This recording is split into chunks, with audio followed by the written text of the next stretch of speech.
Jose Mourinho back to Real Madrid. Here we go, the deal is done.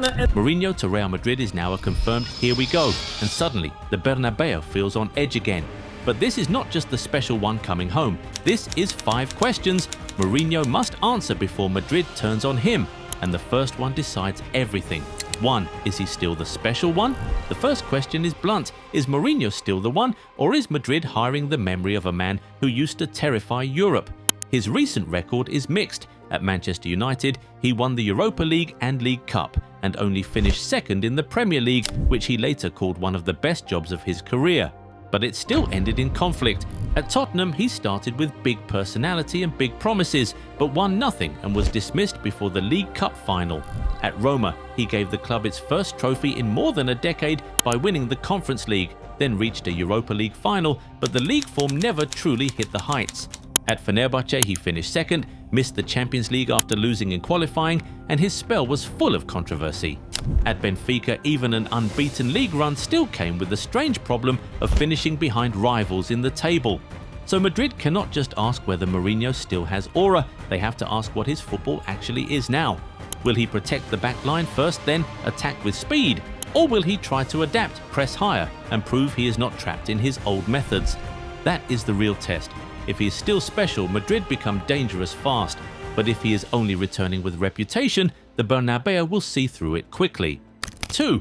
How much money will Mourinho demand for transfers? The second question is about money, because Mourinho never just asks for players, he asks for winners, and that is where Madrid have to be careful. Reports around his return already suggest he will have a say in transfer decisions, which makes sense because Mourinho is not the kind of coach who quietly accepts whatever squad is handed to him. You can get them in on Jose Mourinho as well because he's agreed a 2-year deal to return to Real Madrid. This is his second spell at the Bernabéu. Sky Sports reported that Madrid have agreed a 2-year deal for his return, while other reporting says he is expected to have input in the market.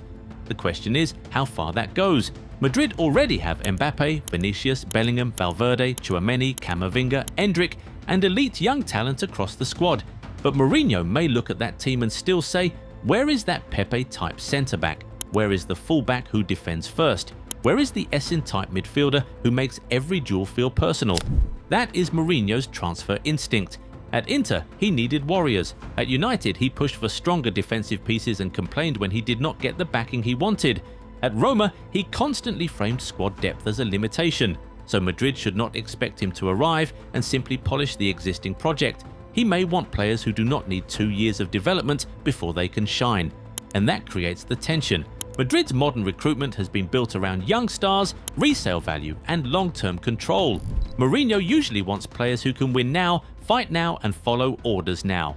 So the question is not just, how much money will Mourinho demand? It is whether Madrid are ready to give him the kind of squad that makes Mourinho's side favourites in every competition. 3. How will he approach El Clasico this time? The third question is spicy. What version of Mourinho returns to El Clasico? Because Mourinho's first Madrid spell was not just about tactics, it was war. Barcelona were the best team in the world, Pep Guardiola had built a machine, and Mourinho turned Madrid into the only club willing to fight them in every possible way. Sometimes it worked. The 2011 Copa del Rey final was pure Mourinho. Compact shape, physical duels, controlled suffering, then Cristiano Ronaldo rising in extra time to win it. Madrid did not out Barcelona. They made the game ugly, tense and uncomfortable, then punished them. But sometimes it went too far. The 5-0 loss at Camp Nou in 2010 was humiliation. The Champions League semi-final was full of red cards, anger and controversy. The Supercopa clashes became famous for all the wrong reasons. Pepe, Ramos, Arbeloa, Xabi Alonso, Marcelo, Busquets, Dani Alves, everyone seemed dragged into the storm. So if Mourinho returns, Madrid have to ask, does he bring back control or does he bring back chaos? Because this is not the same Barcelona and this is not the same Madrid. But Madrid fans will not want fear. They will not accept a Clasico where Madrid looks scared of the ball. So Mourinho has to find the balance. Be aggressive but not reckless. Be emotional but not uncontrolled. Be direct but not desperate. The old Mourinho made El Clasico feel like football's biggest battlefield. This Mourinho must prove he can win the war without burning the whole stadium down. 4. Will there be space for academy players? This time around, the fourth question is about La Fábrica because Mourinho's first Madrid spell was never remembered as an academy era. Yes, young players got moments, but the project was built around winning immediately with established stars, trusted soldiers, and players who could handle pressure right now. Mourinho did not come to Madrid to experiment, he came to break Barcelona. This time the academy question is harder to ignore. Under Arbeloa, players like Thiago Pitach finally got real chances.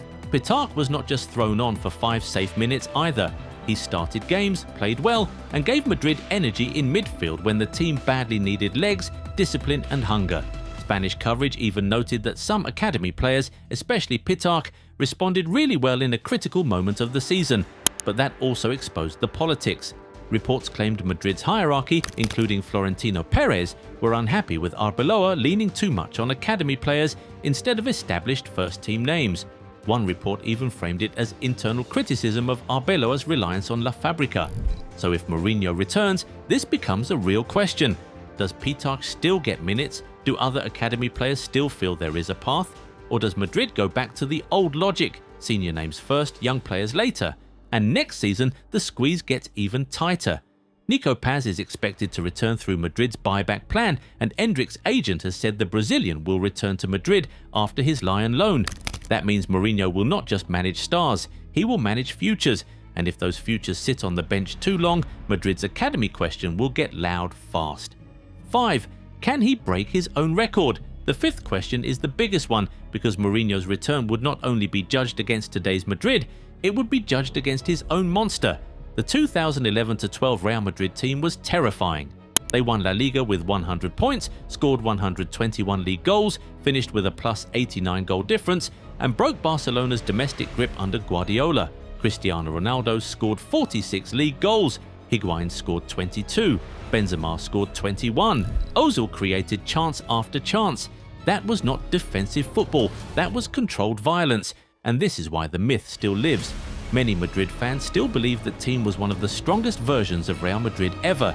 Even Karim Benzema later said the best Madrid side he played in was the 2011-12 team, not La Decima, not the three-peat side, Mourinho's team. He said that squad had everything, from the starters to the bench, and they were close in Europe too. Before Bayern eliminated them, Madrid were having a massive Champions League campaign. The semi-final finished 3-3 on aggregate and went to penalties after 210 brutal minutes. Bayern survived through Neuer's saves, the Cristiano and Kaká misses, and the famous Sergio Ramos penalty over the bar. That is the standard Mourinho created. So if he comes back, the question is not only whether he can win, it is whether he can make Madrid feel that scary again. Can Mbappe and Vinicius bring the same counter-attacking fear Ronaldo and Di Maria had? Can Bellingham become the emotional engine? Can Madrid hit 100 points again? Can they dominate Spain and finally go beyond the Champions League semi-final ceiling Mourinho hit before? Because if he cannot get close to his own monster, fans will not just question the team, they will ask why Madrid went back to the past.